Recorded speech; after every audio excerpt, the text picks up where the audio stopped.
Salut les étudiants PACES, c'est Pierre de Montalis. Alors aujourd'hui, je te propose toujours dans la série des vidéos qu'on a déjà faites sur la chaîne de te préparer aux notions essentielles de la PACES.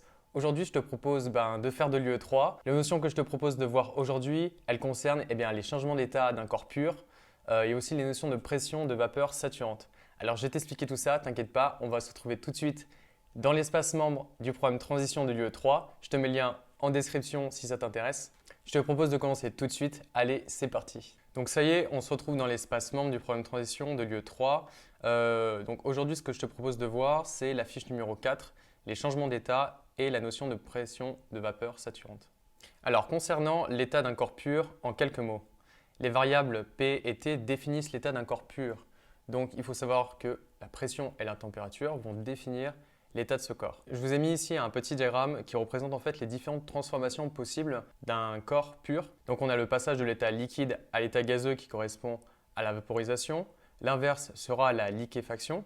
Le passage de l'état gazeux à l'état solide sera la condensation et de l'état solide à l'état gazeux la sublimation. Et le passage de l'état solide à l'état liquide sera la fusion et l'inverse sera la solidification. Alors pour vous dire comme ça, les transformations qu'on voit le plus souvent en chimie, ce sont les transformations de fusion, donc les passages de l'état solide à l'état liquide. On a aussi beaucoup les cas de vaporisation. On va vaporiser un liquide pour le transformer à état gazeux. Et aussi souvent dans des réactions de purification en chimie organique notamment, on retrouve très souvent la sublimation. Donc on a un corps à l'état solide et donc on va le sublimer sous forme de gaz pour pouvoir justement purifier ce qu'on veut purifier. Donc maintenant, on va passer à quelque chose qui est extrêmement important, c'est le diagramme de phase. Le diagramme de phase, il se représente en fait comme ça. Là, je vais vous montrer tout de suite.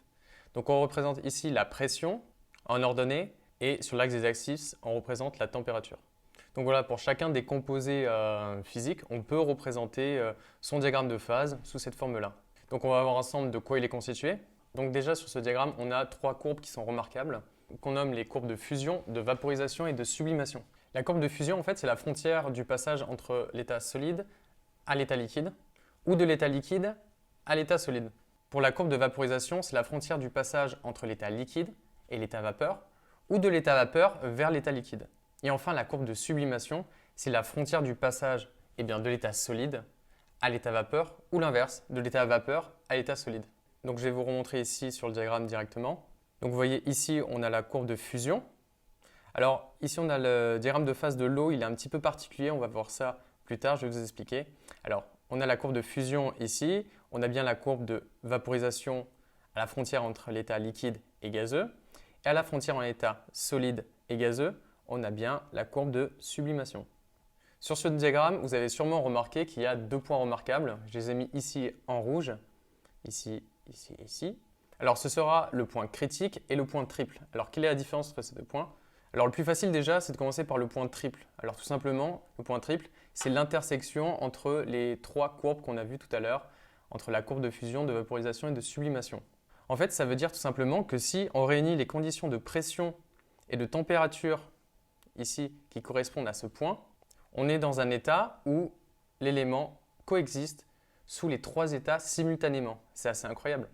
Donc c'est-à-dire qu'il est à la fois sous l'état solide, liquide et gazeux. Donc ce point remarquable est appelé le point triple.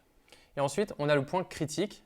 En fait, au-delà de ce point, il est impossible de différencier l'état gazeux et l'état liquide. On va parler vraiment d'état supercritique. Alors ça, c'est un état très particulier et il faut savoir que cet état supercritique, on l'obtient quand on dépasse justement ce point dit critique. Donc l'état supercritique, je vous l'ai représenté ici en jaune. Donc en PACES, vous allez voir qu'il y a une particularité avec le diagramme de phase de l'eau. Alors, elle concerne notamment sa courbe de fusion qui a une pente négative, ici, la courbe de fusion. Vous voyez bien que le coefficient directeur de cette droite est négatif. Alors que sur les autres composés, cette pente, en fait, elle est toujours positive. Alors vraiment, ça, c'est une caractéristique du diagramme de phase de l'eau. Donc si dans un QCM, on vous présente ce diagramme-là et qu'on vous demande si c'est un composé classique ou si c'est un autre composé particulier, vous pourrez dire, voilà, je sais que c'est le diagramme de l'eau parce que je sais que cette courbe-là, elle est négative et c'est quelque chose de remarquable. Donc voilà, c'est à peu près tout sur les notions générales à savoir sur le diagramme de phase. Maintenant, je te propose de passer à la notion de pression de vapeur saturante. Alors, avant de parler de pression de vapeur saturante, on va essayer de définir ce que c'est la pression de vapeur. Alors la pression de vapeur d'un composé correspond à la pression partielle exercée par sa phase gazeuse sur sa phase condensée. Donc pour vous représenter ça, vous pouvez imaginer par exemple un espèce de grand vase qui est fermé hermétiquement avec une quantité de liquide à l'intérieur et ce même composé qui est sous forme de gaz au-dessus de ce liquide. Et en fait, cette phase gazeuse qui est au-dessus du liquide va exercer une pression sur la phase condensée qui est en dessous et c'est ça qu'on appelle la pression de vapeur.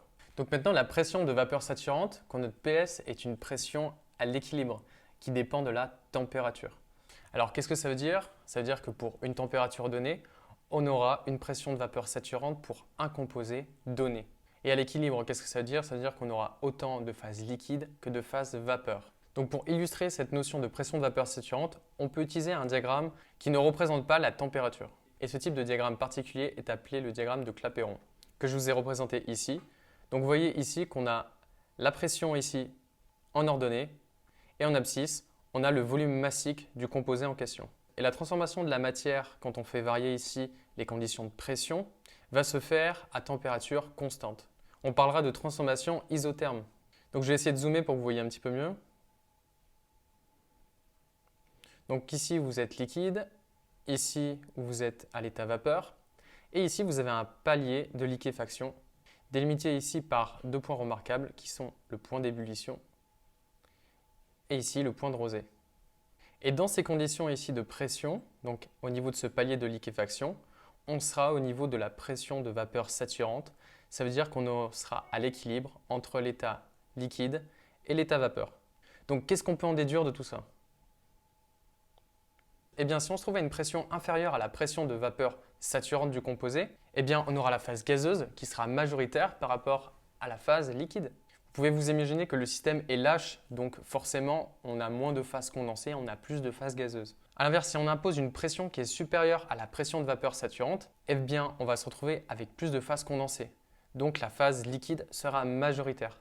Et enfin, si on se trouve à l'équilibre, si notre pression est égale à la pression de vapeur saturante du composé à une température donnée, alors on sera à l'équilibre entre l'état liquide et l'état vapeur. Donc voilà, c'est tout pour cette notion de pression de vapeur saturante. J'espère que vous avez bien tout compris. Si ce n'est pas le cas, vous pouvez me poser des questions en commentaire et je me ferai un plaisir de vous répondre. Je vous rappelle que si ces fiches du UE3 vous intéressent, vous pouvez toujours vous inscrire au programme Transition de l'UE3. Je vous mets les liens en description. Je vous rappelle que ces programmes vous permettent d'accéder à plus de 30 fiches de cours sur l'UE3. Donc il n'est pas question d'apprendre des choses que vous n'allez pas avoir dans votre fac. On se concentre sur les notions essentielles qui sont communes à toutes les PACES de France. Donc ces fiches sont idéales si vous êtes en terminale et que vous voulez rentrer en PACES ou si vous voulez faire votre propre pré-rentrée sans avoir à chercher à droite à gauche les informations. Ici, on a tout résumé pour vous et on va directement à l'essentiel. Donc on fait gagner un maximum de temps. N'oublie pas de t'abonner à la chaîne et d'activer la cloche de notification pour être tenu au courant des dernières vidéos que je sors au fur et à mesure de l'année. Donc moi, je te dis à la prochaine et bon courage pour tes révisions. Allez, salut!